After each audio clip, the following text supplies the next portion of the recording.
હજુ તારો પાવર ઓછો નહીં થતો એમ ને?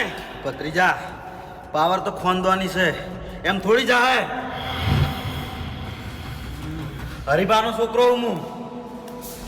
પણ મારી વાત, તારો બાપ હવે ગામમાં આવી ગયો છે અને તારો બાપ હાથ જોડીને મને ઘડિયાળ છે. કેટલા દાડા નહીં આલે? એક દાડો નહીં આલે, બે દાડા નહીં આલે, ત્રણ દાડા નહીં આલે, કેટલા દાડા નહીં આલે? તારો જીવ બચાવવા માટે એને ઘડિયાળ આલવી પડશે.